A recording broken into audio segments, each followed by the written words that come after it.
이제 우리 서로 이제 토크를 나눠보겠다고 했는데 네. 박사님 이거 더 하실 말씀 있으신가요? 이게 아까 못했다는 얘기들은지 아니면 제가 질문을 하는 게 예, 좋을까요? 예, 질문을 하시면. 네, 사실 아까 저 이거 보면서 되게 그 새로웠던 게 네. 석사 과정은 이렇게 네. 그 진흙을 묻히는 새끼돼지고 네. 그 다음에 그 진흙에 들어가서 구르는 게 이제 박사 과정이라고 했는데 네. 제가 생물학을 석사까지 하고 연구소에 네. 잠깐 있다가 도망쳤거든요. 네. 다른 분야로. 네. 그래서 과학 커뮤니케이터, 과학 작가로 이제 도망을 네. 쳤기 때문에 네.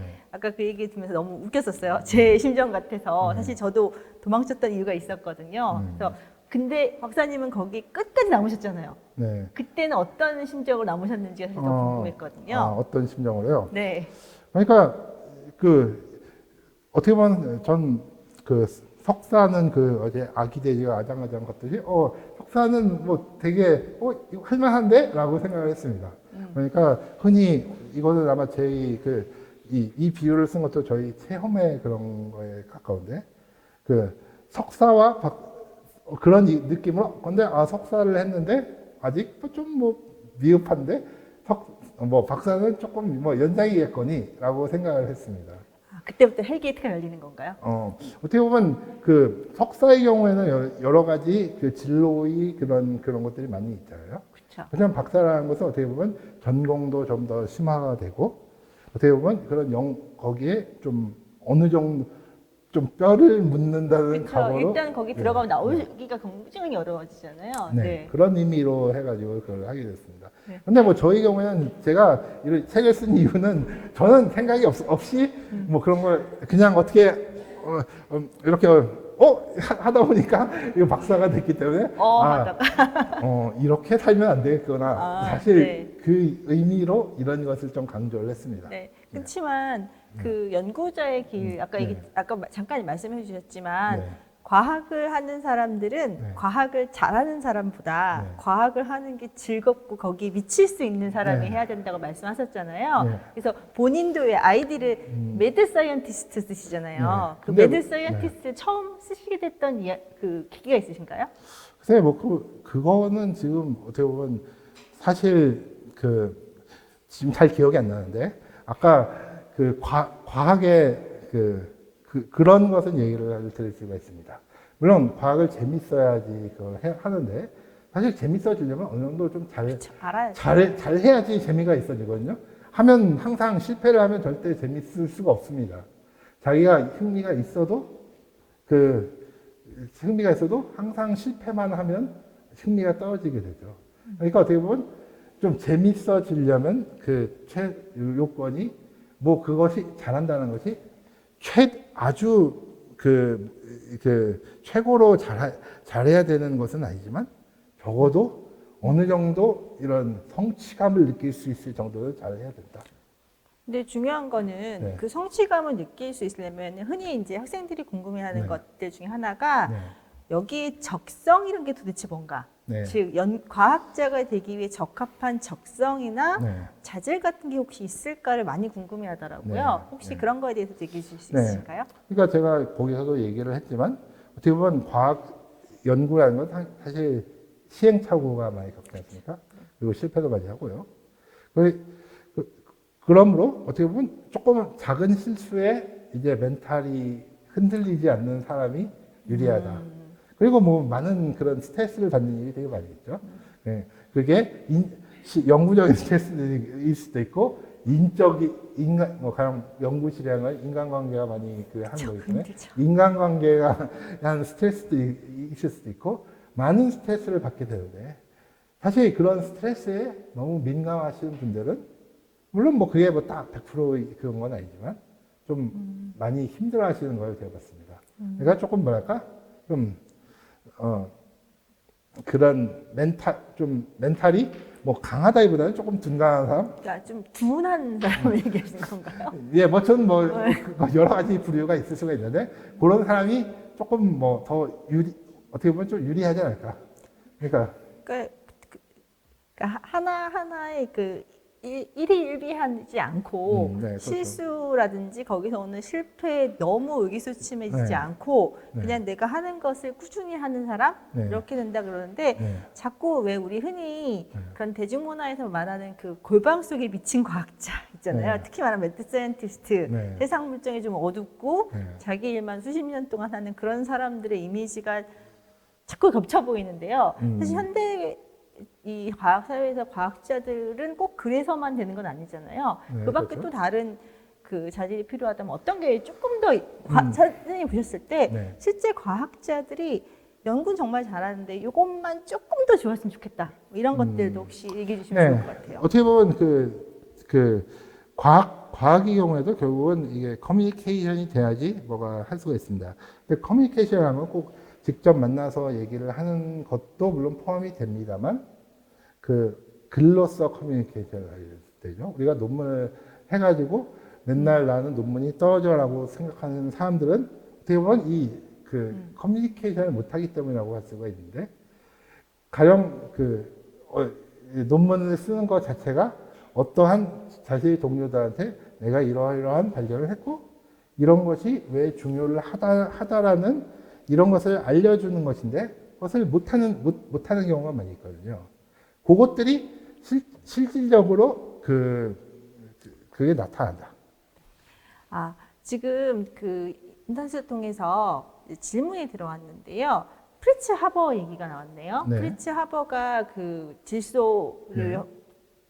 대기 중에 질소를 고정하는 방법들을 찾아낸 사람으로 알려져 있는데 이 프리츠 하버도 많은 실패 속에서 성공했다는데 이 과학적인 그런 연구가 하는 건 결국 정말 쉬운 일이 아니잖아요. 네. 그런데 이렇게 많은 실패 속에서도 이걸 꾸준하게 할 수 있는 동력은 도대체 뭘까요?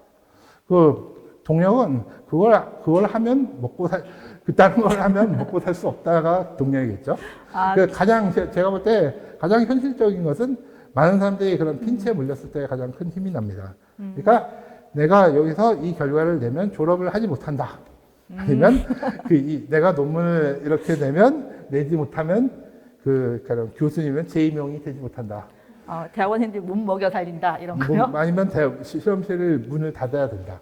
물론 그런 게 있어야지만 잘한다는 그런 건 의미는 아닙니다. 그렇지만 대부분이 지금 보시면 아주 유명하고 이런 걱정은 안 하실 것 같은 과학자분들도 항상 그런 스트레스에 사시더라고요.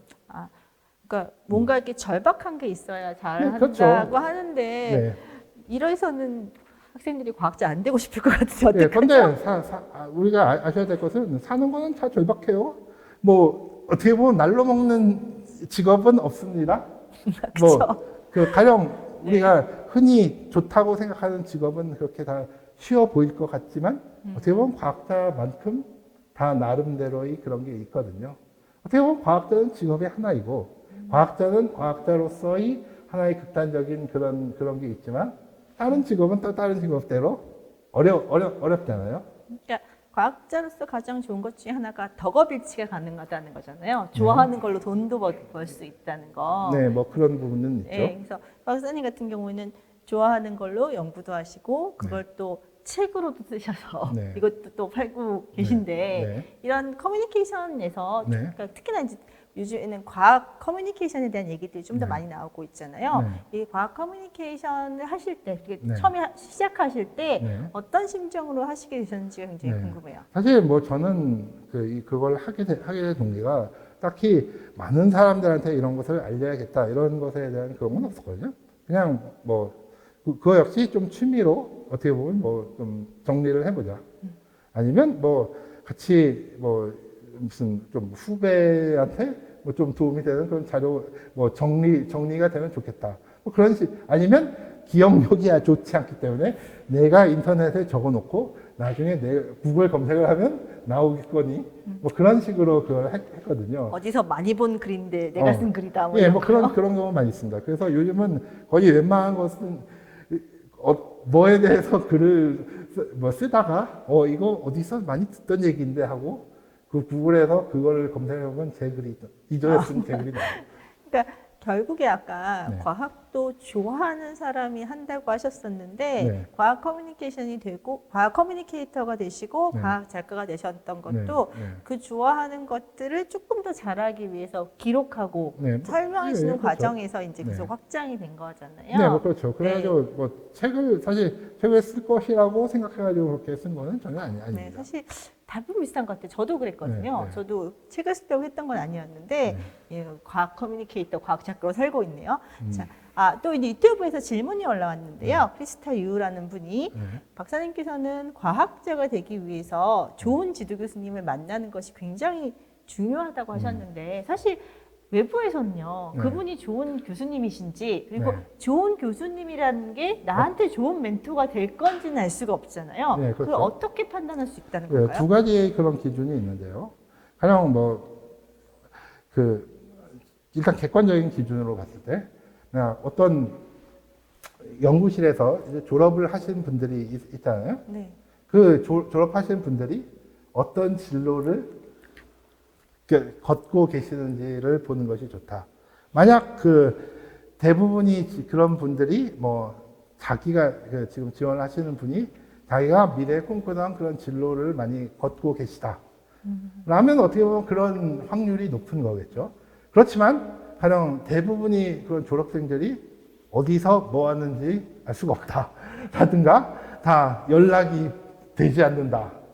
라면 어떻게 보면 그런 분은 그런 연구실은 그렇게 성공적인 연구실이라고 볼 수는 없을 수도 있을 것 같습니다. 그리고 또 두 번째 그런 거는 물론 더 중요한 것은 그분과 직접 일을 한 사람들이 그런 얘기를 듣는 것도 되게 중요하죠. 요즘은 그런 커뮤니티 같은 것들도 네. 있기 때문에. 네. 그런데 그런 경우에도 어떻게 보면 좀 일종의 함정이 있습니다. 사실 모든 사람은 다 각자 다른 그런 입장을 가지고 있고, 있기 때문에 자신에게 그런 맞는 그 교수님이 다른 분에게 맞지 않는 경우도 있을 수가 있거든요. 그러니까 결국은 이런 확실한 그런 방법은 일단 객관적인 방법은 일단 그 연구실에서 배출된 그런 학생이 어떤 길을 걷고 있는지를 관찰할 것. 두 번째는 직접 그런 교수님 및 같이 일하는 사람들 혹은 경험을 해본 그런 사람들이 그것을 얘기를 잘 듣고 알아서 판단을 한다. 그리고 또 마지막으로는 만약 해가지고 만약 이분이 자기한테 맞는 분이다라고 생각을 하면 그냥 다니면 됩니다. 그렇지만 아니면 나오면 되죠. 그러면 그게 대학원은 학부와 다른 점이 모든 연구실을 해가지고 자기가 마음에 맞지 않는데 다녀야 할 의무가 없습니다. 사실 왜 저희가 학부 다닐 때만 하더라도 대학원 투어가 있었거든요. 그래서 방학 때 이제 한두 달씩 가서 연구를 실습처럼 연구하고 보통 이제 허드렛 일을 많이 배우는데 하다 보면 대충 좀 보이는 게 있더라고요. 그래서 그런 것들 적극적으로 이용하셔도 좋고 요즘에 혹시 왜 사이트들 있잖아요. 그 교수님들을 평가하는 사이트들도 있는데 거기에 신뢰도는 글쎄요. 그것도 어떠신가요? 여러 가지 그런 관점을 볼 수 있는데 물론 그중에서는 또 일말이 진실이 있는 부분도 분명히 있겠죠. 그런데 또 그런 경우도 있더라고요. 어떻게 보면 아주 안 좋은 얘기가 나오다가 갑자기 좋은 얘기가 나온다. 그게 어떤 경우에서 그렇게 되는지 모르겠지만, 그런, 어떻게 보면 그 사이트의 경우에 학교의 이메일을 가지고 있으면 누구나 쓸 수 있기 때문에 어떻게 보면 약간의 매니플레이션이 그런 가능성이 있는 거죠. 그리고 어쨌든 결국은 저희 경우에 가장 좋은 거는 일단 말씀을 하셨지만 이런 직접적인 그런 경험이 제일 중요한 거죠. 그러니까 가능하면 학부 시절에 가령 인턴이라든지 학부생 연구원 등으로 간접 경험을 해볼 기회가 있으면 어떻게 보면 그게 제일 좋은 거죠. 사실 직접 몸으로 부딪혀보는 게 가장 네, 좋겠죠. 네, 그렇죠. 아, 지금 또 네이버 TV에서 질문이 네. 올라왔는데요. 숙종이라는 아이디를 쓰시는 분이 네. 논문 리비전 중에 가져야 될 그런 마음가짐에 대한 코멘트. 사실 저 네. 논문을 많이 써보진 않았지만 네. 논문 쓸 때 많은 분들이 네. 리젝트에 대한 거부가 네. 그런 두려움도 많으시고 네. 내가 한 이 데이터들을 어떻게 논문으로 만들어야 되냐 되게 고민 네. 많이 하실 텐데요. 네. 어떤 마음가짐을 쓰고 네, 계실까요? 저는 이런 식으로 생각하는 것은 어떨까 싶습니다. 사실 당신이 쓴 논문을 가장 꼼꼼하게 읽어주고 그걸 비판을 해준 사람은 꼼꼼 읽은 사람이 바로 리뷰어 1, 2, 3입니다. 왜 그러면 대부분의 사람들은 그렇게 논문을 꼼꼼하게 읽지 않아요. 그런데 그 사람들은 당신이 뭐 기록 논문의 악감정을 가지고 그걸 했을지도 모르겠지만 그 사람처럼 성의 있게 논문을 읽은 사람들이 없습니다. 때로는 굉장히 어떻게 보면 그걸 악의적인 그런 비평도 그거를 있습니다. 물론 그럼 되게 기분이 나쁘죠. 그렇지만 다른 식으로 생각을 하면 이렇습니다. 이거는 뭐 무라카미 하루키가 하는 얘기인데 자기는 그런 편집자가 뭐라고 지적을 하면 그 편집자가 하라고 한 대로 고치지는 않더라도 무조건 고친다. 거꾸로라도. 그 얘기는 꼬투리를 잡힐 만한 그런 코멘트가 있다면 그 부분은 어쨌든 문제가 있는 것이다. 리뷰어가 이렇게 하라는 게 맞지 않을 수도 있다. 그렇지만 그런 말이 안 나올 정도로 그것을 해야 한다. 그러니까 어떻게 보면 그리고 많은 분들은 그런 생각을 하는 것 같아요. 그러니까 이 리뷰어가 나를 안 좋은 감정을 하니까 가지고 있기 때문에 그런 것을 한다. 물론 그럴 수도 있습니다. 그렇지만 어떻게 보면 그게 객관적인 평가일 수도 있거든요. 그러니까 그런 평가를 들을 수 있는 기회가 별로 없습니다. 물론 어떻게 보면 좋은 지도교수님이라는 논문을 내기 전에 이미 그런 평가를 내주시는 경우가 있는데 가끔은 그렇지 않을 경우도 있거든요. 그러니까 저는 그 평가에 대해서 물론 그게 기분이 되게 나쁘죠. 기분이 나쁘지만 일단 한번 별로 안 좋은 평을 받거나 이럴 경우에 한번 심호흡을 하고 다음 날 바로 고치면 안 됩니다. 바로 논문을 해가지고 반박을 하거나 그러지 말고 그 다음 날 찬찬히 읽어보면서 한번 그것을 생각을 해볼 필요가 있다.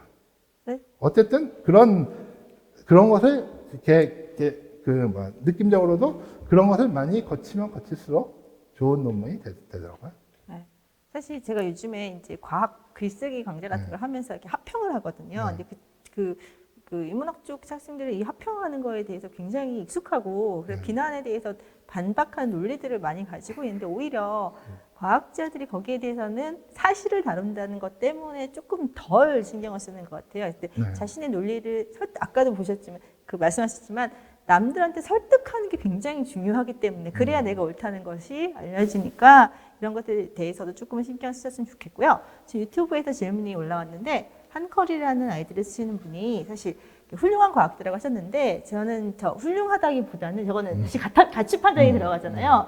한 명의 그러니까 독립된 연구자가 될 때까지 가장 고비가 되는 그런 부분이 뭘까요? 그러니까 일단 저는 훌륭한 과학자가 아니기 때문에 그걸 말할 수는 없습니다. 그런데 일단 과학자로 가장 어떻게 보면 생계를 유지하는 사람 정도로 생각을 하면 되겠죠. 그런데 저는 어떻게 보면 어려움이 난이도는 어떻게 보면 이게 캐리어가 올라갈수록 점점 세지는 게 아닐까라고 생각을 합니다. 가장 물론 석사과정 때는 박사과정 때는 나아지겠지 했는데 박사과정 때는 포닥 때는 나아지겠지 아니면 교수로 임명하면 조교수가 되면 더 나아지겠지 하는데 이게 어떻게 보면 마치 게임 같아요. 그러니까 가장 게임은 처음에 좀 쉬운 애들하고 시작을 하잖아요. 몹 잡으면 더 센 몹 나오는 건가요? 자기가 이렇게 올라가고 더 센 그런 것들이 나오고 어떻게 보면은 자기가 충분히 업그레이드가 안 됐는데 이런 것들이 나와가지고 넘어가지 않는 경우가 많이 있거든요. 그러니까 그게 모든 사람에게 이렇게 다를 수가 있습니다. 어떤 사람은 그게 박사과정일 수도 있고 포닥일 수도 있고 아니면 교수가 돼서 연구 책임자가 돼서일 수도 있는데 어떻게 보면 그 모든 단계가 중요합니다만 아래로 올라갈수록 그게 약해지는 경우는 없다. 그러니까 평균 정도만 유지가 해도 되게 성공해요. 그러니까 대부분은 이렇게 해서 더 어려워지죠. 그리고 또 그런 부분이 있습니다. 어떻게 그 박사과정이나 포스닥 뭐 그 정도까지는 그 정도까지는 어떻게 보면 자기의 역량에 의해서 자기가 잘하면 뭐 어떻게 할 수가 있는데 가령 뭐 연구 책임자가 되면 결국은 다른 뭐 주니어 뭐 트레이닝을 시켜야 되는 젊은 다른 과학자들하고 같이 일을 해야 된다는 거죠. 어떻게 보면 관리자가 되는 건데 그렇게 선수로 뛰다가 감독으로 하는 그런 과정이 상당히 어렵습니다. 그러니까 많은 유명 대선수가 선수 때는 정말 잘했는데 감독으로 하니까 완전히 망하는 그런 경우가 많이 있잖아요. 저는 과학자도 그런 케이스가 상당히 많다고 생각합니다. 그러니까 어떻게 보면 그 과정이 제일 어렵고 어떻게 보면 그 과정에서 관두는 사람들도 많이 있습니다. 어떻게 보면 저도 그게 제일 어려운 것 같았어요. 그러니까 이걸 더 이상 하는 것은 나의 재능이 아닌 것 같다. 그래서 여기서 접는 게 좋겠다라고 생각을 했습니다. 아까 그 왜 진흙탕 비유를 하신 게 네. 가도 계속 수렁이라는 그 느낌으로 네. 해주신 것 같은데 네. 어쨌든 고비가 있어서 그 고비만 넘는다고 어떤 네. 절대 완벽한 독립된 과학자 되는 게 아니라 네. 계속해서 그것이 헤쳐나가는 것 자체가 네. 과학자의 삶이다 이렇게 말씀하신 그럼 것 뭐 같고요. 물론 이걸 헤쳐나가는 이런 네. 스킬이라든지 이런 것도 느는 건 사실이고. 하지만 거기서 나올 수 없다라는 거죠. 그러니까 어차피 거기 이 바닥이 좋다고 생각하면 거기 있어야 된다는 거죠. 그거 자체도 뭐 즐긴다고 하면 그 좀 뭐랄까 어폐가 있지만 거기 하는 것도 그 할만하다 최소한 할만한데 정도라는 느껴야지 하는 거죠. 또 유튜브로 질문이 들어왔는데요. SHJ6839님 사실 이거 굉장히 중요한데요. 흔히 왜 과학자가 되는 과정에서 네. 상당히 오랜 시간이 걸리잖아요. 트레이닝 하는 과정에서. 그런데 그 과정에서 경제적 여건이 뒷받침되지 않는데도 불구하고 석사 마치고 박사 마치고 포닥하고 유학 가고 하는 것들이 가능한가? 그러니까 실제로 네. 이쪽에 어떤 그 장학금이라든지 지원 제도 같은 것들이 네. 어떻게 잘 돼 있는지가 좀 궁금하신가 봐요. 예. 사실 뭐 적어도 뭐 인문학에 비해서 과학이 좀 좋은 점인 경우에는 뭐 이런 하는 분들이 뭐 대부분 뭐 자기 그런 것을 많이 들이지는 않아도 혹은 전혀 안 들이고도 할 수는 있다는 것이 어떻게 보면 장점이라고 볼 수 있는데요. 가령 뭐 유학을 가서 이렇게 해도 사실 대부분의 경우에는 이런 재정적인 지원을 해주게 되죠. 물론 재정적인 지원을 한다는 것이 뭐 아주 잘 먹고 잘 산 정도로 하는 건 아니죠. 어떻게 보면 그냥 최소한의 생계만을 유지할 수 있게 이렇게 하는 그런 정도죠. 그런데 문제는 그런 부분이 있습니다. 그러니까 그런 경제적인 여건의 경우에 그런 것이 중요하지 않은 것은 아닙니다. 그러니까 저희 예전에 지금 고인 대신 지도교수님이 항상 유학을 가시는 학생이 전에 네. 그런 거를 항상 물어보시더라고요. 그러니까 당신의 부모님은 재정 여건이 어떠시냐? 그러니까 그걸 대줘야지만 지원을 해줘야지만 그것을 하지는 않아도 할 수는 있습니다. 그렇지만 나중에 어떻게 보면 부모님이 연로하고 부모님을 뭐 이렇게 봉양하고 만약 그런 위치가 있는 그런 상황에 많이 이제 아마 박사를 마치고 이렇게 하면 처하실 분들이 있는데 어떻게 보면 그러기에 상당히 쉽지 않은 길이라는 거죠. 그러니까 가령 이 정도는 그게 뭐 그런 걱정이 많이 심각하다 그러면 좀 심각하게 생각해 볼 필요는 있다. 그러니까 자신이 뭐 가령 가족과 이런 것들의 생계를 빨리 책임을 져야 된다. 라면 한번 좀 그걸 심각하게 생각할 필요는 있다. 그러니까 결국에 네. 나 혼자 먹고 살고 나 혼자 공부하는 데는 할수 어떻게든 있죠. 버틸 수 있지만 네, 그렇죠. 가족의 생계를 책임지기까지는 좀 부족할 수 있다라는 말씀을 해주신 그렇죠. 것 같고요. 맞습니다. 지금 유튜브에 그리고 또 오자영이라는 분께서 이제 올라오셨는데 네. 이거 되게 그 한국스러운 질문이에요. 우리나라스러운 질문인데 과학자가 될 때 또는 되고 나서 소위 말하는 인류대학교 네. 뭐라는 그 이름이 어느 정도나 계속 따라가 다니는지. 예, 사실 어떻게 보면 한국 뭐랄까 여기서 말하는 대학교라는 건 어떻게 보면 학부의 그런 대학을 얘기를 하는 것 같아요. 그런데 뭐 사실 어떻게 보면 사실 어떻게 보면 한국의 경우에는 아직 그런 문화가 많이 있는 것은 사실이죠. 그런데 그러니까 이거는 뭐 저희 개인적인 생각인데 물론 그런 과학을 하면서 수련받는 학교와 뭐 이런 것은 중요합니다. 대칭해서 좀 좋은 학교와 그런 것이 조금 더 좋은 이런 트레이닝을 받고 좋은 여건을 할 수 있는 그런 기회가 많은 건 사실이에요. 근데 그거의 경우에 제가 얘기하는 건 뭐 박사급. 그것이 그 이후에 뭐 저는 그 학부의 뭐 그 이하에는 뭐 그게 크게 뭐 어떤 과학자를 그거를 평가하는데 중요하다고 생각하지는 않아요. 그리고 또 중요한 게 있는데 가령 저는 어떤 학교에서 박사를 했다 뭐 이런 것도 중요하지만 어떤 지도교수와 어떤 연구실에서 어떻게 트레이닝을 받았다가 훨씬 더 중요하다고 생각합니다. 그러니까 가령 그런 경우가 있어요. 가령 똑같은 저명한 그런 대학교의 그런 연구실인데 어떤 뭐 지도교수님의 경우에는 어떻게 보면 그리 훌륭한 멘토링을 못 해주시는 반면도 있지만 어떤 분들은 아주 훌륭한 멘토링을 해주시는 분들도 있어요. 그럴 경우에는 학교의 조건이 같더라도 저는 연구실이 어떤 그런 것을 더 보겠습니다. 그러니까 그거는 뭐 다른 의견을 가지신 분들도 있을 거예요. 근데 저희 경우에는 학부 수준에서는 뭐 큰 문제가 아닌 것 같고 뭐 박사과정이나 이런 경우에는 뭐 아무래도 좋은 학교가 좋은 트레이닝을 받을 수도 있다. 그렇지만 더 중요한 것은 직접 어떤 분에게 트레이닝을 받았다가 더 중요하다. 그러니까 수능 점수 때문에 네. 평생 간다고 생각하지 않으셔도 된다는 예, 거고요. 그건 그렇죠. 전혀 네, 아니에요. 보통 우리는 네. 그 점수, 그 대학 이름이 평생 간다고 생각하는데 네, 뭐 그거 사실 연구자의 삶은 더 길기 때문에 네. 그것보다는 더 긴 시각으로 보시면 좋을 것 같고요. 네. 유튜브에서 미켄이라는 석사 1년생이라고 정확하게 얘기해 주셨는데 네. 석사 과정 중에 본인의 연구 목표가 보다 큰 목표들에 비해서 어떤 위치에 놓여 있는지 그리고 내 연구의 좋은 점, 부족한 점을 파악하는 일종의 트레이닝처럼 그 생각하는 것도 이 석사 과정에서의 하나의 목표가 될 수 있는지를 물어보셨네요. 네, 뭐 다 알고 계시네요. 네, 네 그렇습니다. 네. 그러니까 어떻게 보면 석사 과정에서 우리가 할 수 있는 것들은 어떻게 보면 아주 대단한 일은 아니죠. 어떻게 보면 연구에 입문을 해가지고 이런 간단한 이런 연구를 해보면서 연구가 어떤 것인가를 감을 느끼는 게 중요하다고 저는 생각을 하거든요.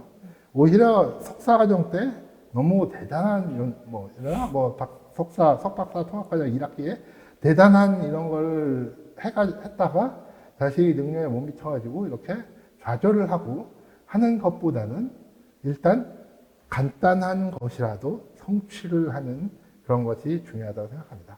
그러니까 뭐 사실 지금 그걸 적어주신 분은 아주 그거를 잘 파악을 하고 있는데 일단 그 목표를 그게 봐서 이거 뭐 별거 아닌데 나는 이거보다 능력이 뛰어난데 고작 이 정도 실망인데 뭐 이러지 마시고 일단 간단한 거로부터 그럼 보잘것이 없다고 생각하면 그런 거를 더 잘 해결하면 되는 거잖아요.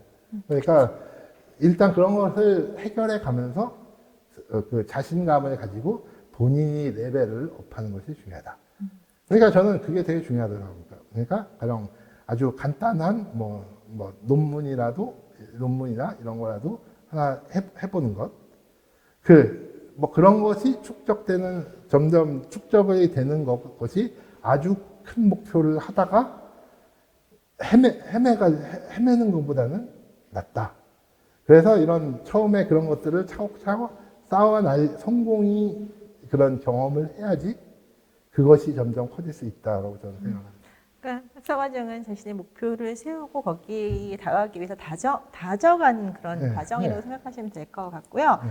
그리고 이건 되게 네. 유치한 질문일 수 네, 있는데요. 네. 들으시는 분들이 이제 사실 고등학생도 있을 수 있고 학생분들이 있을 수 있는데 네. 여사님이 생화학을 전공하셨잖아요. 네. 근데 많은 분들이 저한테도 많이 질문이 오는데 네. 도대체 생물학은 뭐고 생화학은 뭐고 대학에 보면은 생물학과도 있고 생화학과도 있고 생명과학과도 있고 생물공학과도 있고 되게 많거든요. 그 어떤 차이가 있는 거죠? 예, 사실 어떻게 보면 현실적으로 요즘에 와서는 아주 큰 차이는 없습니다. 그렇지만 이런 학문의 이런 좀 본질적인 것을 얘기를 하자면 생화학이라는 것은 결국은 뭐 생물화학이 약자잖아요. 그 얘기는 생물 안에 있는 화학 물질을 연구를 하는 학과입니다. 그러니까 학문입니다. 그건 단백질이라든가 단백질, 그런 정도 그리고 수준인가요? 핵산, 네. 아니면 무슨 뭐 당 등등 생물 그 자체보다 어떤 생명의 물질이 어떠한 작용을 해서 전체의 생명체에 이런 어떠한 것을 하냐가 어떻게 보면 생화학이 연구의 그런 것이라고 볼 수 있는데, 그러니까 어떻게 보면 생화에서 하는 그 단위의 경우에는 대부분 뭐 커봐야 세포를 안 넘어가는 경우도 많죠. 그렇지만 생물이라는 것은 뭐 물론 단일 세포 생물도 있다. 그러니까 뭐 원핵 생물 이런 것도 있겠지만 대부분의 경우에는 우리는 뭐 그 다세포 생물에 관심 있잖아요. 그거는 생물의 경우에는 뭐 결국은 개체 수준으로 하는 경우가 많이 있다. 그렇지만 물론 생물학과를 하시는 분에서도 이런 세포 수준, 생화학적인 연구를 하시는 분도 있고, 그리고 생화학과를 하시는 분 중에서도 이런 개체 수준으로 하시는 분도 있기 때문에 요즘은 그런 구분이 좀 상당히 모호한 그런 편이죠. 그리고 그럼 이후에 네. 뭐 진로에 대해서도 좀 차이가 있나요? 꼭 연구자가 되지 않더라도 네. 보통 연구자 또는 교육자만은 떠올리게 되는데 네. 다른 진로들에 좀 더 구체적으로 얘기해 줄 수 있을까요? 이게 뭐 일단은 사실 일단은 뭐 이런 대학원을 나오는 사람, 대학가지고 이런 걸 마친 사람 기준으로 봤을 때 역시 가장 미국에서 통계가 있어요. 가장 많이 일을 하는 사람은 일단 회사에서 일을 하는 사람입니다. 근데 회사의 경우에도 한 절반 정도는 일단 R&D, 연구 개발을 하시는 분들이 있고요. 그리고 상당수가 어떻게 보면 연구를 하시다가 이런 비즈니스 쪽에서 일을 하시는 분도 있고, 뭐 가령 뭐 투자나 뭐 이런 것들을 하시는 분들도 있어요. 그런 분들도 있습니다. 그리고 가령 뭐 어떻게 보면 공무원이 되시는 분들도 있죠. 공무원이 되시는 분들 중에서 물론 연구직 공무원에서도 여러 가지 그런 부류가 있겠죠. 사실 그러니까. 우리나라 같은 경우는 그러면은 뭐 식약청이나 네. 뭐 질병관리본부 이런 네. 쪽으로 많이 생각가 있습니까? 그 말고 또 네, 뭐 가령 어떤 여러 것들이 가지 그런 있나요? 것들이죠. 가령 무슨 그리고 농림수산부 수산부에서도 예 그런 이런 결국은 생명과학 관련해서 뭐 이건 뭐 생명과학의 기준으로 얘기를 했지만 뭐 어쨌든 그런 게 많이 있고 가령 가령 그 공무원 특채로 해가지고 무슨 뭐 이런 걸 하시는 분들도 많이 있고 아니면 뭐 저는 여기에 계시는 과학 커뮤니케이션이나 작가를 하시는 분들도 있고 그리고 기자를 하시는 분들도 있죠.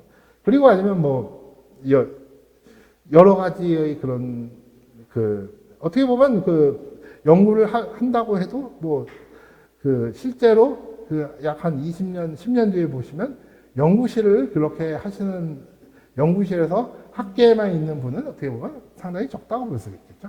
네, 유튜브에서 질문이 올라왔는데요. 현직 연구자라고 하시는데요. 이분은 최근에 본인의 연구가 실제 주위의 사람이나 인류 발전에 영향을 너무 미치지 못한 느낌이 들어서 박사님이 연구하셨을 때 이런 본인 연구의 가치와 중심을 어떻게 잡고 계셨는지 네, 물어보시네요. 그러니까 그거는 아마 제가 세미나 할 때 마지막 부분에서 그런 얘기를 한 거죠. 사실 대부분의 연구의 경우에 그런 인류에 큰 임팩트를 주지 못합니다. 왜 그러냐면 연구의 경우에는 되게 분야가 좁고 그것을 이해를 할 수 있는 사람은 10명, 100명 정도의 그런 거죠.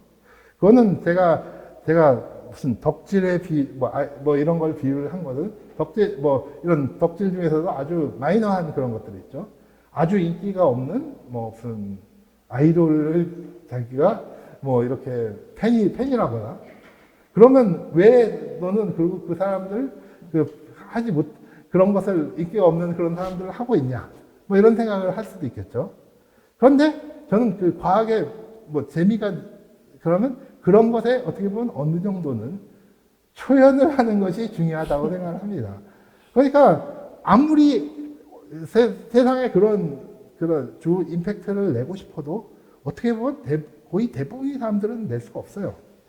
그거는 어떻게 보면 거기 그 임팩트에 그거를 하다 보면 어떻게 보면 나쁜 쪽으로 임팩트를 하는 게 더 빠를 수도 있습니다. 그렇지만 그러고 싶지는 않잖아요. 그리고 그 임팩트라는 것은 어떻게 보면 운과 뭐 본인의 능력과 여러 가지가 맞아야지만 뭐 복권에 당첨되는 확률만큼 그게 됩니다. 근데 뭐 우리가 복권에 당첨되고 싶다고 해가지고 그거를 어떻게 우리가 노력을 하면 복권에 당첨이 되는 거 아니잖아요. 그러니까 저는 그거의 경우는 어쩔 수 없다. 연구가 그렇다. 사실 우리가 보통 과학자가 된다고 하는 것에서 보면은 인류 공영에 이바지한다는 예전에 국민고 유권장스러운 얘기들을 너무 디폴트 값을 받고 자라서 그런데 사실은 그게 아니라 우리는 그냥 한 발 한 발 쌓아나가는 것이다, 다져나가는 것이다 생각하시면 되지 않을까 싶습니다. 그러니까 중요한 것은 그냥 본인이 만족감과 그리고 뭐 가족에게 행복을 가져다주는 뭐 정도면 되는 거죠. 무슨 뭐 그러니까 뭐 저는 뭐 그러니까 너무 그렇게 제가 과학자의 위인을 그런 거를 부정시하는 사람들은 어차피 우리는 대부분 그런 위인 과학자가 되지 못해요. 그러니까 그런 거가 없어서 실망을 한다면 그런 것을 기대를 하면 좀 위험하다라는 생각에서 그렇게 하는 것입니다. 물론 본인이 아주 뛰어난 과학자고 운도 맞고 이런 것이 맞아가지고 되면 좋겠지만 그게 세상 맘대로 됩니까? 안 되죠. 사실 우리 예전에 어렸을 때 많이 봤던 저희 세대 어렸을 때 많이 봤던 만화 영화에서 전부 과학자가 악당으로 나온 이유가 뭔가 위대한 거 하려고 하다가 그게 삐뚤어지잖아요. 그래서 오히려 그렇게 될 바에는 그냥 자기 삶을 꾸려나가는 게 가장 좋을 것 같은데요. 오히려 그 질의응답 시간에 사실 저 아까 계속 강의할 시간에는 질문이 안 올라와서 나중에 혹시 질문이 안 하시면 어떻게 해야지 싶었는데 어쨌든 실질적인 내용이다 보니까 실제 질의응답 시간에 굉장히 현실적인 질문들을 많이 올려주신 것 같은데요. 이 내용들은 아마 지금 현재 그 수학하고 계시는 뭐 대학원생들, 수학사 과정생들뿐만 아니라 앞으로 과학자를 미래에 이제 자신의 꿈으로 생각해서 노력하고 있는 어린 학생들에게도 많은 도움이 될 것 같습니다. 네, 오늘 박사님 수고 많으셨습니다. 감사합니다. 네. 여기까지 해서요. 오늘 다시 듣고 싶은 저자 강의 올해 과학책 두 번째 행사를 마치도록 하고요. 이 행사는 앞으로도 5번이 남아 있고요. 다음 행사는 이제 10월 8일에 있고요. 과학 커뮤니케이터 박재용 선생님께서 과학이라는 헛소리라는 책을 가지고 얘기를 해주실 텐데요. 여기서 주의하셔야 되는 거는 과학이 헛소리가 아니고요. 과학을 소재로 삼아서 과학의 권위에 빗대서 헛소리를 하는 사람들을 통렬히 비판하는 그런 유사과학을 공격하는 그런 책이니까요. 재미있는 이야기들 많이 해주실 것 같습니다. 네, 오늘 여기까지 에피스테피 과학도서 다시 듣는 저자 강연 두 번째 시간 마치도록 하겠습니다. 여러분 안녕히 가시고요. 다음번에 또 뵙도록 하겠습니다. 감사합니다. 연구자의 성장을 돕고 학술 교류의 장을 마련하여 지식을 확장시키는 것, 과학문화 확산을 통해 과학과 세상을 연결하고 과학의 영역을 확장하여 인류를 위한 사회적 책임을 다하는 것, 바로 아태이론 물리센터가 하는 일입니다. 인류의 미래를 위한 연구, 아시아 태평양 이론 물리센터.